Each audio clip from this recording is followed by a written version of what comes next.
વાહનોના પૈડા થંભી ગયા, લાખોનું નુકસાન। છોટાઉદેપુર જિલ્લાના ટ્રાન્સપોર્ટ ઉદ્યોગ ચલાવતા વેપારીઓને માથે હાથ મૂકીને રોવાનો વારો। છેલ્લા 7 દિવસથી જીપીએસ સિસ્ટમ બંધ થઈ જતા હાલાકી ભોગવવાનો વારો। વિગતે વાત કરીએ તો છોટાઉદેપુર જિલ્લામાં ₹10,000 ખર્ચીને વાહન માલિકો માટે જીપીએસ સિસ્ટમ લગાવવા માટે કાર્યવાહી કરવામાં આવી હતી। જે સિસ્ટમ તો લગાવી દેવામાં આવી, પરંતુ આ વાહનોની જીપીએસ સિસ્ટમની છેલ્લા 7 દિવસ જેવા સમયથી ખોટકાઈ ગઈ હોય, કનેક્ટિવિટી મળતી નથી કે જેથી વાહનોના પૈડા થંભી ગયા છે। જ્યારે ટ્રાન્સપોર્ટ એસોસિએશને આ અંગે ફરિયાદ કરી રહ્યો છે કે અમારે ધંધો કેમ કરવો।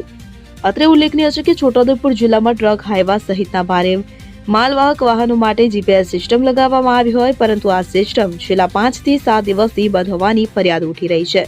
ત્યારે કપચી રેતી વાહનના સાધનોમાં જીપીએસ સિસ્ટમને કારણે રોયલ્ટી નીકળી નથી કે જેથી ટ્રક માલિકોને રોયલ્ટી નીકળતા મોટું આર્થિક નુકસાન સહન કરવાનો વારો આવ્યો છે। એક તરફ સરકાર દ્વારા હાઈવેટ ટર્બો ગાડીમાં રોયલ્ટીની ચોરી ન થાય તે માટે ખનીજ વહન કરતા સાધનોમાં જીપીએસ સિસ્ટમ લગાવવાની ફરજિયાત કરી દેવામાં આવે છે। ત્યારે જીપીએસ ટ્રેકરને સરકારના CGM-VTMS સોફ્ટવેર સાથે લિંક કરી ઓનલાઈન સિસ્ટમ અમલમાં મુકાય છે, પરંતુ આ સિસ્ટમમાં અનેક ટ્રક માલિકો ફસાઈ ગયા છે।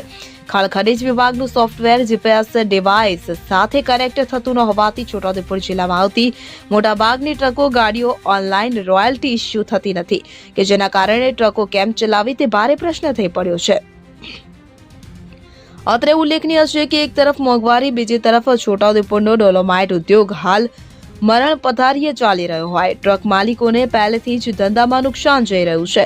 ત્યારે હવે આ નવો ફતવો જીપીએસ ની કનેક્ટિવિટી ન મળવી તે હોય કે તેથી ટ્રક માલિકો ભારે મૂંઝવણ અનુભવી રહ્યા છે। જ્યારે બેફામ થતું રેતી ખનન અને ગેરકાયદેસર રેતીના માલવાહક વાહનો રાત્રિના સમયે કોઈ પણ રોકટોક વગર અને રેમ રાહે ચાલી રહ્યા છે, પરંતુ જેઓને ઈમાનદારીથી ટ્રકનું જીપીએસ કનેક્ટ કરીને નિયમપૂર્વક વાહનો ચલાવી રહ્યા છે તેઓને હાલ નુકસાન ભોગવવાનો વારો આવી રહ્યો છે।